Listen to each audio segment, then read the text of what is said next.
Interviewee 1. Maria, Philippines, 34. What is the biggest challenge you face living here? The kitchen is really small. I love cooking, but there's barely space to prepare food. The lighting is also quite dim.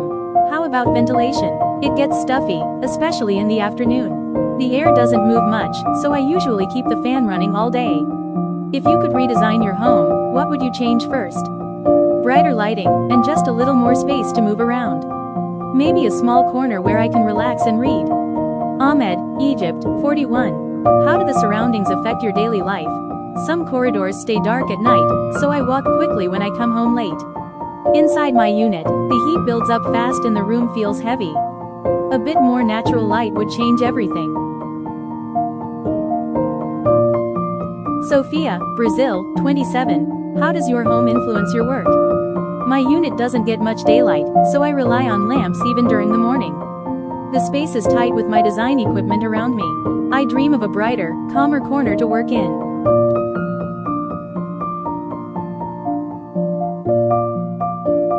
From our conversations, a pattern began to appear. Across different backgrounds and lifestyles, the residents shared the same struggles.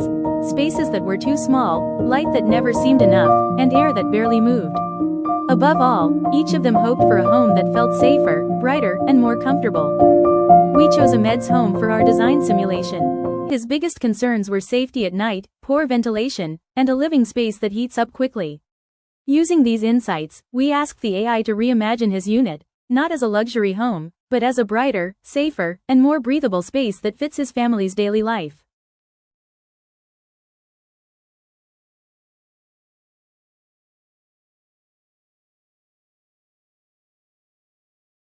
The AI redesign introduced brighter, wider openings that allow natural light to spill into every corner of the unit.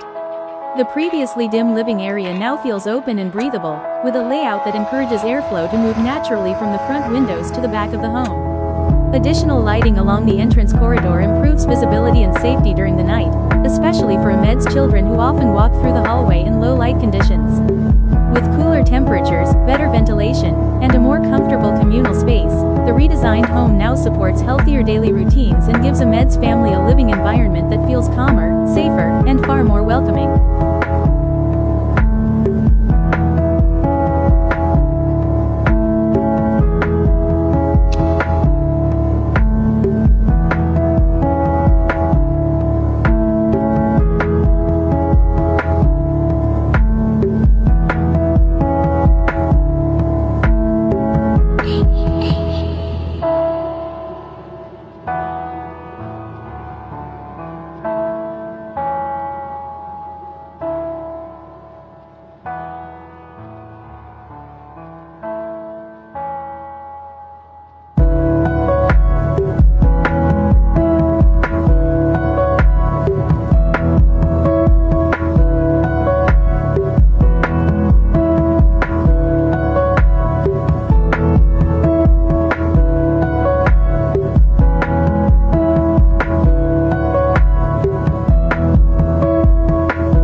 To redesign Ahmed's unit, we used an AI prompt that focused on enhancing natural light, widening ventilation paths, and improving nighttime safety.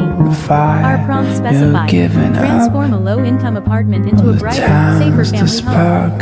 Add natural light sources, open the layout, improve airflow, and introduce subtle corridor lighting suitable for children and elderly residents. Based on this, the AI generated several layout and lighting variations, and we selected the version that best addressed Ahmed's concerns about heat, dimness, and airflow. From there, we refined the design by comparing how each option could realistically fit within the constraints of a low-income apartment, limited floor area, fixed structural walls, and minimal renovation budget. We then validated the chosen concept by checking whether the proposed light openings improved daytime brightness without increasing heat, whether the open-plan living space allowed ventilation to travel more freely, and whether the added corridor lighting enhanced nighttime safety for both children and elderly residents. This step-by-step process helped us ensure that the AI's output was not just visually appealing but also practical and directly responsive to Ahmed's lived experience. In the end, the redesign became a bridge between technology and real community needs, showing how even a small home can be transformed through thoughtful, AI-assisted planning. Throughout this project, we learned that a home is not just a physical structure, it is the center of comfort, safety, and identity. Listening to residents like Ahmed reminded us that design must begin with empathy, not aesthetics. AI helped us visualize possibilities quickly, but it was the human stories behind each unit that shaped our final direction. This experience taught us that meaningful community work comes from understanding people first, and designing with them, not for them.